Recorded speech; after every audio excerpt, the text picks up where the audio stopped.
आप देख रहे हैं आपका अपना पसंदीदा चैनल ए न्यूज़ 24 संभल।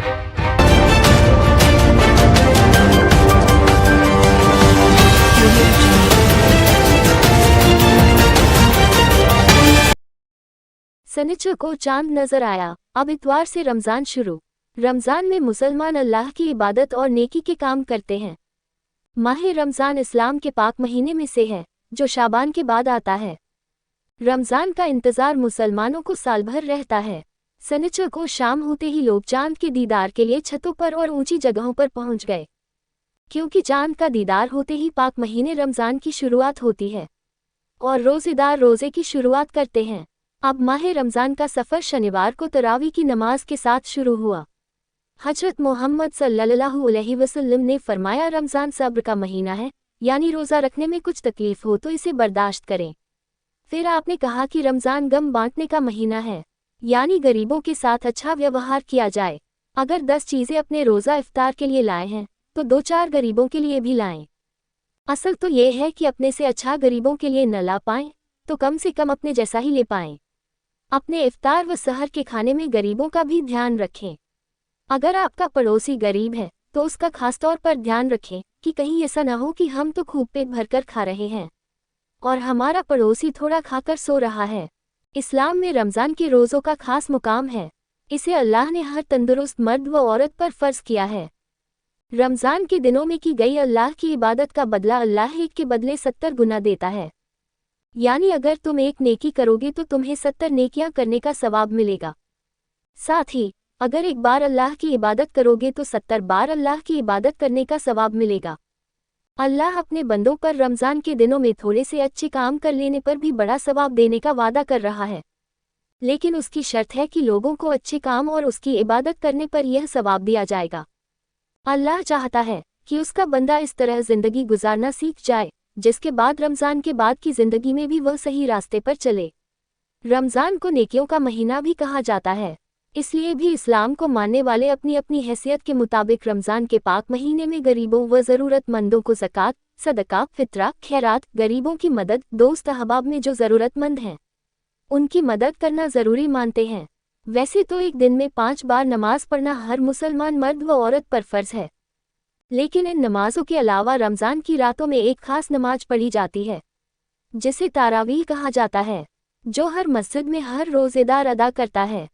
इंशाल्लाह कल इतवार का पहला रोज़ा रहेगा और आज तरावीह होंगी और हम अल्लाह से ये दुआ करते हैं अपने मुल्क के लिए और दुनिया के लिए ये रमज़ान बहुत ही रहमत का महीना आए और सारे लोगों के लिए रहमत की बारिश रहे। और हम सभी लोगों से ये दुआ करते हैं कि इधर उधर की बातों के अलावा अल्लाह करें और सारे लोग रोज़े की तरफ ध्यान दें। अल्लाह ताला इस महीने में बहुत इबादत मकबूल होती है। अल्लाह ताला मखसूस तरीके से इस इबादत को अल्लाह कबूल करता है।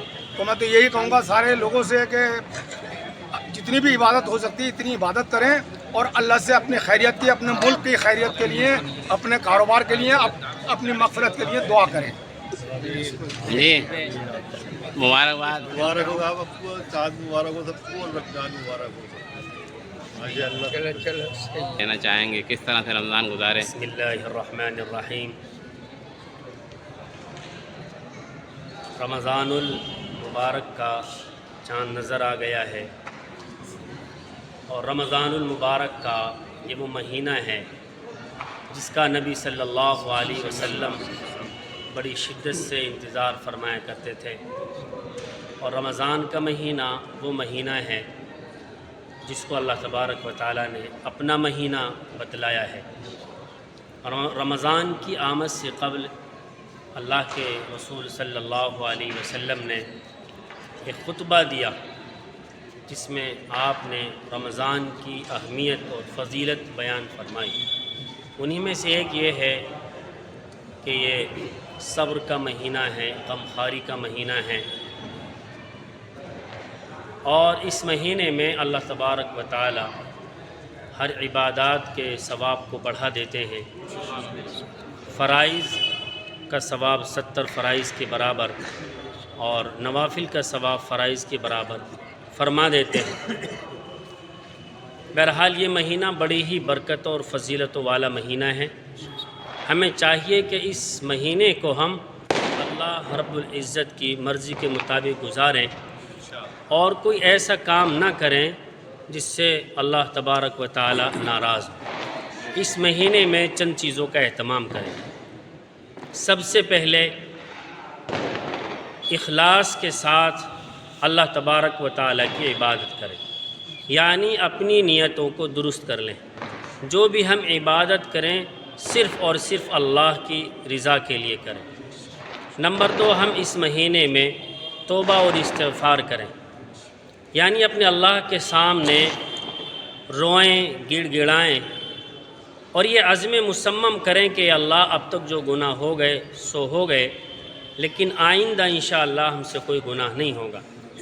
اور تیسرے نمبر پر جو فرائض ہیں ان کا تکبیر اولا کے ساتھ فرائض کی پابندی کریں، تراویح کا اہتمام کریں. اور یہ مہینہ چونکہ خصوصیت سے عبادت کا مہینہ ہے، اس لیے چاشت کا، اوابین کا، اشراق کا اہتمام کریں. جو غریب اور نادار ہیں ان کا خیال رکھیں، صدقہ کریں، خیرات کریں، زکوٰۃ ادا کریں. یہ تمام کام کریں، لیکن ان تمام چیزوں سے بھی زیادہ اہم بات یہ ہے کہ ہم اس مہینے کو بغیر کسی گناہ کے گزاریں. جہاں عبادت کا حکم ہے اس سے کہیں زیادہ ضرورت اس بات کی ہے کہ ہم گناہوں کو چھوڑ دیں. کہیں ایسا نہ ہو کہ ہم نے روزہ تو رکھا اور جو اللہ تبارک و تعالی نے ہمارے لیے جائز چیزیں رکھی تھی، کھانا پینا، ضرورت کا پوری کرنا، ہم نے وہ تو چھوڑ دیا، لیکن جو چیزیں پہلے سے حرام تھیں، مثال کے طور پہ غیبت ہے، چغل خوری ہے، فحش فلمیں ہیں، گانے ہیں، اگر ہم نے یہ نہیں چھوڑا تو یہ بڑے خسارے کی بات ہے. اور ایک حدیث میں نبی کریم صلی اللہ علیہ وسلم نے ارشاد فرمایا کہ اللہ تعالیٰ فرماتے ہیں کہ جو شخص روزے کی حالت میں جھوٹ بولنا نہ چھوڑے، گناہ کے کام نہ چھوڑے، تو مجھے ایسے روزے کی کوئی ضرورت نہیں ہے. بہرحال یہ رمضان کی آج پہلی تراویح ہے، کل کو پہلا روزہ ہے. ہمیں ابھی ہی سے کامل و مکمل عزم کر لینا چاہیے کہ ہم اس رمضان کو اللہ کی رضا کے لیے گزاریں گے، اللہ کی مرضی کے مطابق گزاریں گے اور اپنے وقت کو بڑا قیمتی سمجھیں، کیونکہ جو لمحہ، جو سیکنڈ، جو منٹ گزر جاتا ہے پھر وہ مرتے دم تک کبھی ہاتھ نہیں آتا ہے. نبی صلی اللہ علیہ وسلم نے ارشاد فرمایا کہ 2 نعمتیں ایسی ہیں جن کی طرف سے لوگ غفلت میں. نے فرمایا کہ ایک تو صحت اور ایک وقت، لہٰذا ہمیں صحت کی اور وقت دونوں کی قدر کرنی چاہیے. کہیں ایسا نہ ہو کہ رمضان کا بابرکت مہینہ آیا اور یہ ایسے ہی لاپرواہی کے اندر گزر جائے. اللہ تبارک و تعالی ہمیں کامل و مکمل اخلاص کے ساتھ اس مہینے میں اپنی عبادت کی توفیق عطا فرمائے، گناہوں سے بچنے کی اللہ تبارک و تعالی توفیق عطا فرمائے اور ہمارے اس ملک میں امن کا، امان کا ماحول قائم فرمائے. السلام علیکم.